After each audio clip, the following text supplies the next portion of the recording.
27 मार्च 1977 की शाम को बोइंग 747 KLM फ्लाइट 4805 उड़ान भरने के लिए तैयार है। ATC टेनरिफ उन्हें वेट करने के लिए कहते हैं जब तक कि उन्हें क्लियरेंस न मिल जाए। ATC द्वारा ये बात बोइंग 747 पैन एम फ्लाइट 1736 को भी दी जाती है, जो कि रनवे के दूसरे छोर पर है। पर यहाँ KLM और ATC के बीच कम्युनिकेशन गैप होता है। खराब विजिबिलिटी के कारण पैन AM फ्लाइट 1736 को रनवे क्लियर करने में समय लगता है। पैन AM फ्लाइट 1736 को आगे जाकर रनवे के पैरेलल जाकर टेक ऑफ के लिए KLM फ्लाइट 4805 को क्लियरेंस देना है। खराब विजिबिलिटी के कारण पैन AM फ्लाइट धीरे धीरे रनवे पर आगे बढ़ रही है।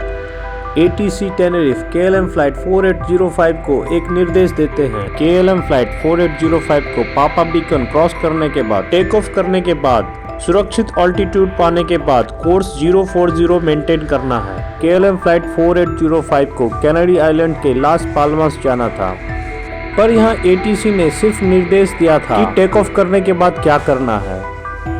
KLM फ्लाइट 4805 को ऐसा लगता है मानो ATC उन्हें टेक ऑफ करने के लिए कह रहा हो। पापा बीकन क्रॉस करने के बाद KLM के पायलट ने ATC को इन्फॉर्म किया। उन्होंने ATC के लास्ट मैसेज को एक्नॉलेज भी किया। ATC टेनरिफ ने फ्लाइट 4805 को बोला, stand by for take off. हम आपको बताएंगे कि कब टेक ऑफ करना है।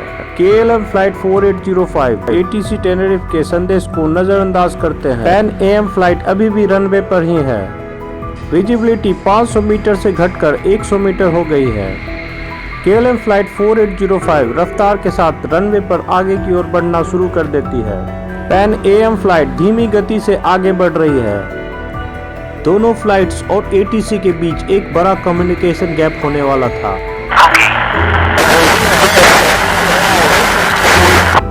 बस एक ओके वर्ड सुनकर ATC और फ्लाइट्स के बीच एक कम्युनिकेशन गैप हो जाता है, जिसका परिणाम भयंकर होने वाला था।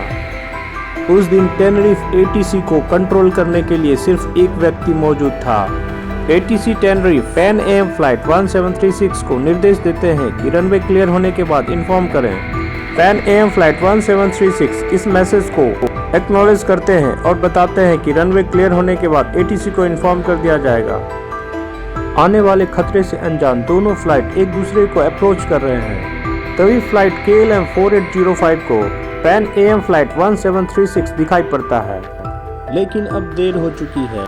KLM फ्लाइट की स्पीड काफी तेज है। दोनों फ्लाइट्स हेड ऑन सिचुएशन पर है, जो कोलिजन सिचुएशन है। दोनों एक दूसरे की तरफ बढ़ रहे हैं। एक तेज स्पीड से बढ़ रहा है और एक स्लो स्पीड से बढ़ रहा है। दोनों फ्लाइट्स के पायलट ने एक दूसरे को देख लिया है। पैन AM फ्लाइट अपनी दिशा बदलता है, लेकिन समय काफी कम है। KLM फ्लाइट काफी नजदीक आ चुका है। KLM फ्लाइट ने टेक ऑफ की पूरी कोशिश की है, जिसके कारण विमान का पिछला हिस्सा रनवे से घसीटता हुआ आगे की ओर बढ़ता है। पैन AM फ्लाइट ने अभी भी रनवे को क्लियर नहीं किया है। दोनों फ्लाइट्स के कॉकपिट में पैनिक सिचुएशन है। KLM फ्लाइट क्लाइंब करने की भरपूर कोशिश करता है, पर भाग्य उनके साथ नहीं है। दोनों विमान की एक जबरदस्त टक्कर होती है। दुर्घटना में दोनों विमान बुरी तरह से क्षतिग्रस्त हो जाते हैं। टेनरिफ एयरपोर्ट डिजास्टर दुनिया का सबसे भीषण विमान हादसा स्पेन में टेनरिफ द्वीप पर बने लॉस रेडियोस हवाई अड्डे पर 27 मार्च 1977 को हुआ था। इस हादसे में दोनों विमानों में सवार 583 लोगों की जान चली गई थी। आज भी जब इस हादसे की तस्वीरें सामने आती है तो भयावह दृश्य विचलित कर देता है। इस विमान हादसे की जांच में लगभग 70 विशेषज्ञों को लगाया गया था। इनमें अमेरिका, नेदरलैंड्स और दोनों एयरलाइंस कंपनियों के विशेषज्ञ शामिल थे। जांच में पता चला कि KLM के पायलट ने सोचा था कि उसे उड़ान भरने की मंजूरी दे दी गई थी। वहीं टेनरिफ कंट्रोल टावर का कहना था कि KLM का विमान तो रनवे पर स्थिर था। असली गलती इसी को माना गया था कि दोनों में ठीक से संचार ही नहीं हो सका।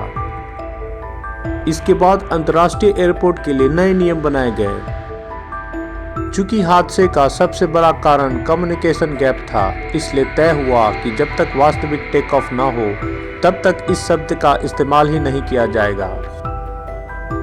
पायलट के साथ कम्युनिकेशन के लिए डिपार्चर शब्द बोला जाएगा। इसके अलावा क्रू रिसोर्स मैनेजमेंट शुरू किया गया, जिससे एयर ट्रैफिक कंट्रोल और फ्लाइट क्रू के बीच कम्युनिकेशन में सुधार लाया गया और उनके बीच की भाषा का एक मानक तय किया गया। टेनेरिफ एयरपोर्ट पर KLM का बोइंग 747 विमान पैन अमेरिकी विमान के ठीक आगे था। KLM का पायलट विमान को उड़ान भरने के लिए रनवे पर ला रहा था और जैसे ही रनवे पर आया, अमेरिकी विमान भी पीछे पीछे बढ़ने लगा। दरअसल टेनेरिफ एयरपोर्ट पर विमानों को पार्किंग से निकलने के बाद टेक ऑफ के लिए 180 डिग्री घूमना पड़ता था। ऐसे में अमेरिकी विमान को रनवे से बाहर आने के लिए KLM विमान को उड़ान भरने के लिए रास्ता देना था। उस वक्त एयरपोर्ट पर कोहरे की वजह से दोनों विमानों के पायलटों को ज़्यादा कुछ पता नहीं चल पा रहा था। बताया जाता है कि अमेरिकी विमान रनवे पर आया तब विजिबिलिटी करीब 500 मीटर थी। यह बाद में घटकर 100 मीटर से भी कम दूरी तक दिखाई पड़ रहा था।